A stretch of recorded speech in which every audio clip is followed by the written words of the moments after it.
Kamu nggak punya waktu untuk menulis. Kamu terlalu sibuk sehingga tidak bisa update.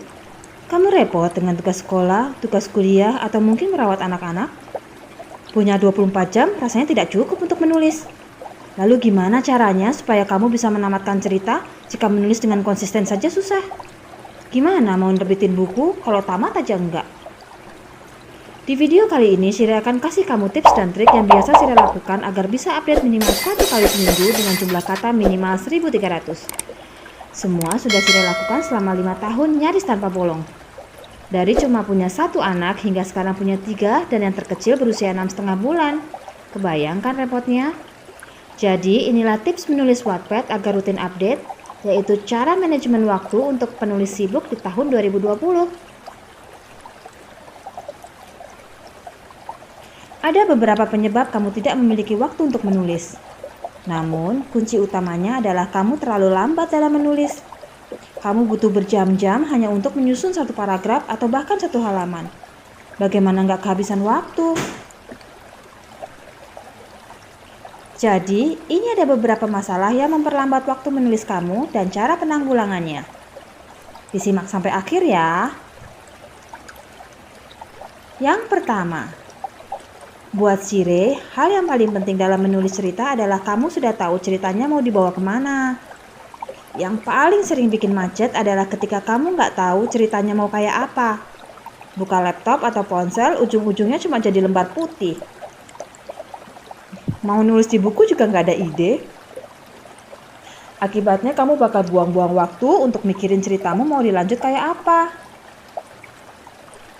Makanya, Sire sangat menyarankan kamu untuk menulis pakai kerangka karangan meski tidak perlu terlalu detail. Tapi, kalau saya pakai kerangka, saya malah nggak bisa mikir. Tapi juga, kalau nggak pakai kerangka, saya suka malas lanjutin, karena nggak tahu mau dibawa kemana.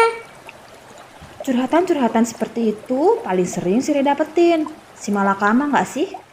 Boleh aja kamu menulis tanpa perlu kerangka kok. Bebas, karena style orang kan beda-beda.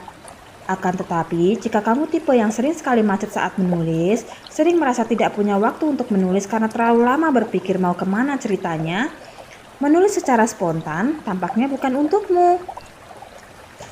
Soalnya sekarang tinggal dipilih mau sering stuck ceritanya nggak bisa lanjut gara-gara nggak ada ide, atau paksakan berpikir di awal dengan menyusun kerangka, tapi pas berjalan jadi lebih mudah karena tinggal eksekusi.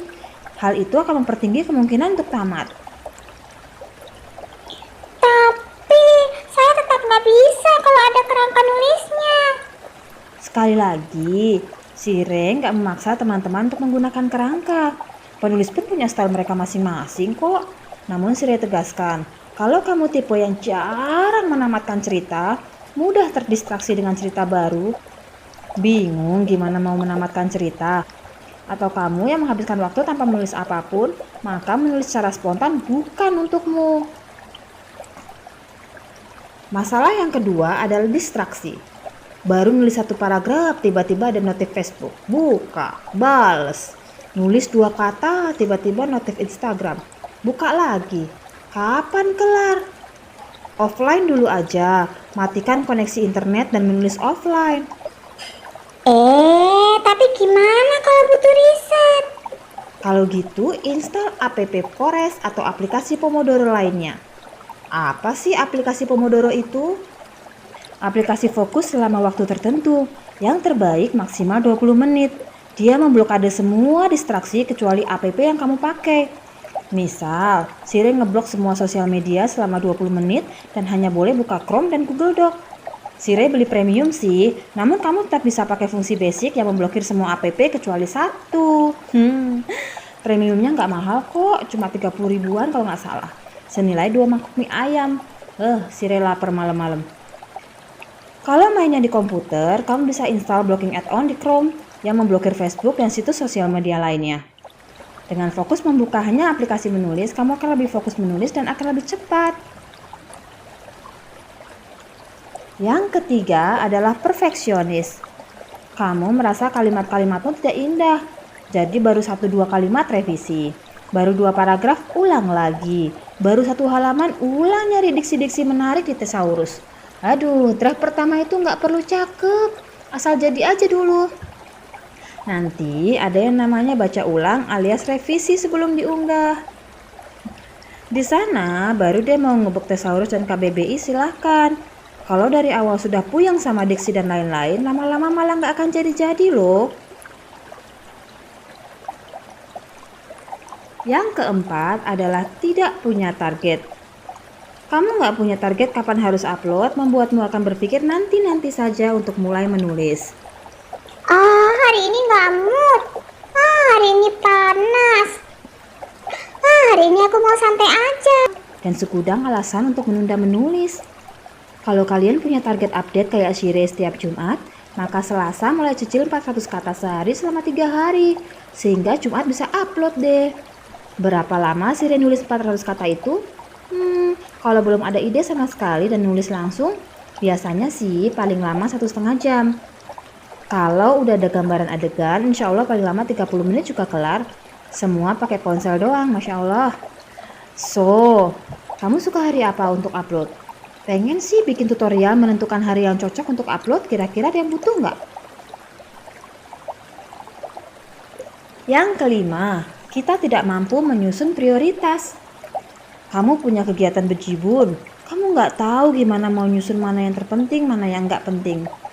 Eisenhower Decision Matrix menjelaskan semuanya. Setiap orang bisa menempatkan satu hal ke kolom yang berbeda.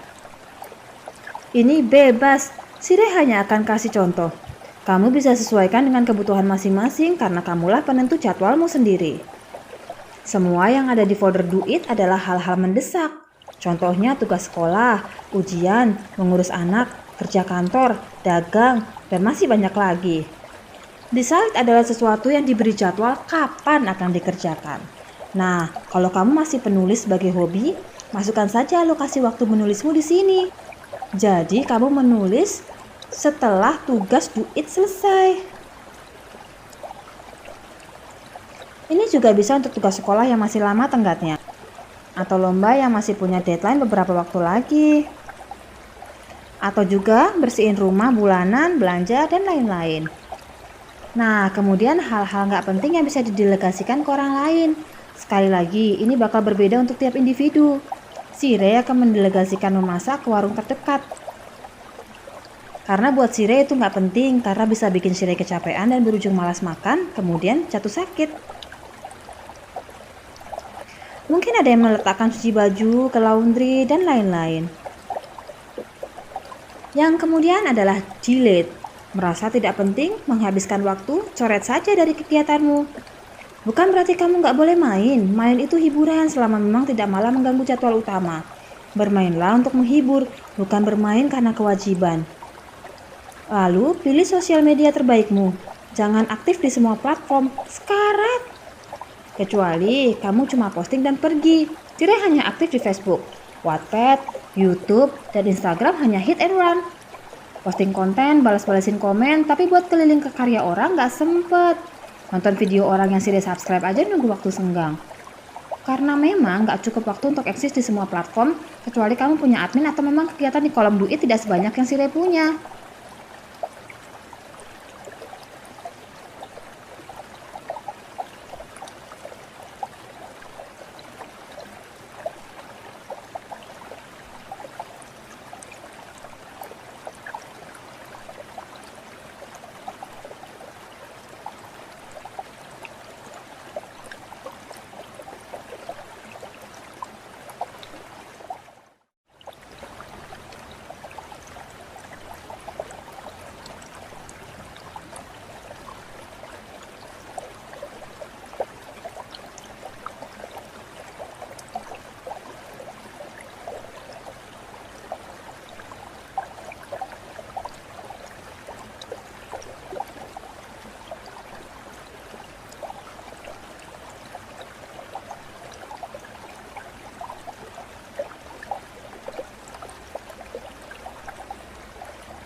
Semoga semua bisa diatasi ya.